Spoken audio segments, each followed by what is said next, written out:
comprendre que commandement du camp na biso alingi nini abota so bandako yango toto telema to réclamer ba droit na biso au camp Bumba ba maman nde ba réclamer ba droit na bango bandako ti omoni balati ba pembe boye po mabe ezali kuna siko ba soda bazali bakomi ti na niveau omobeta masasi bureau du camp yango wana oyo bakomi bureau du camp mama.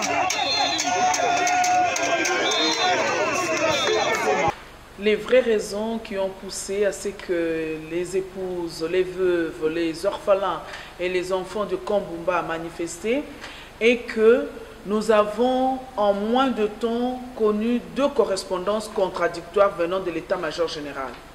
La première correspondance dans laquelle le chef d'état-major général, le général Mbala Moussense, disait « Nul n'ignore que le camp Bumba n'est plus un camp militaire et que les actuels occupants ont acheté. » Et quelques jours après, il y a une autre correspondance contredisant la première pour dire que le camp Bumba est redevenu un camp militaire administré par les militaires et on pouvait placer les gens, donc les militaires, comme ils le voulaient. C'est ce que les enfants, les épouses n'ont pas accepté parce que les militaires ne peuvent pas réagir, ils sont en politique, il n'y a pas de syndicats dans l'armée, mais les épouses ont pris la chose en main et les enfants, ils ont revendiqué. Le problème est que dans le camp Bumba, si vous faites le recensement, vous remarquerez que la majorité des personnes ou des familles qui sont dans le camp Bumba, ce sont soit les familles des militaires décédés ou soit les familles des militaires retraités.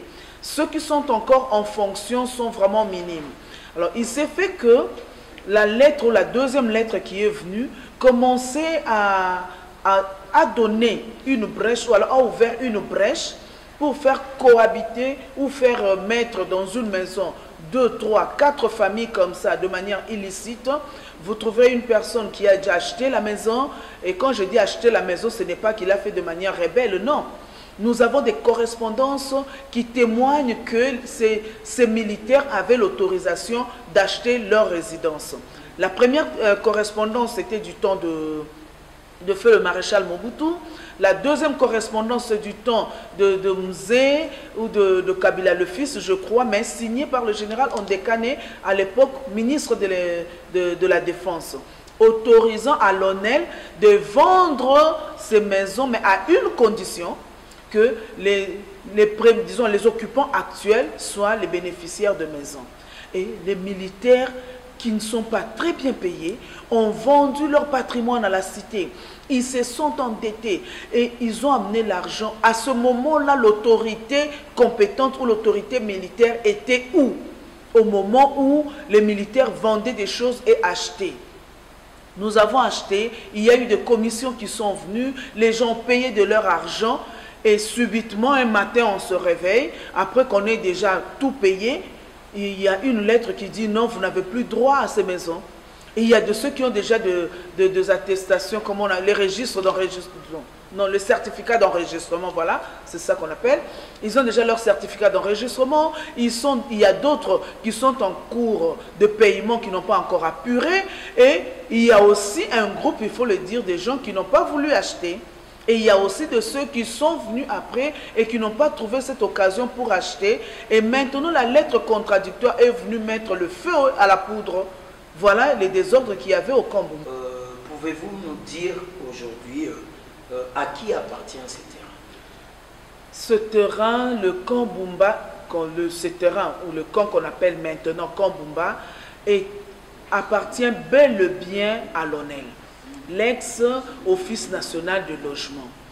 À l'époque, ce n'était même pas des militaires qui étaient logés là-bas, c'était des étudiants mariés. Les militaires ne sont venus qu'après. Et du fil à l'aiguille, ils se sont habitués, ils sont restés là-bas, c'est devenu un camp avec une administration militaire.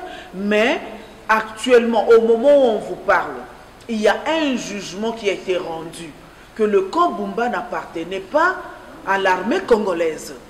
Bien que les militaires y habitaient, le camp Bumba appartient à l'ONEL. Ils sont allés en appel. L'armée a perdu le procès.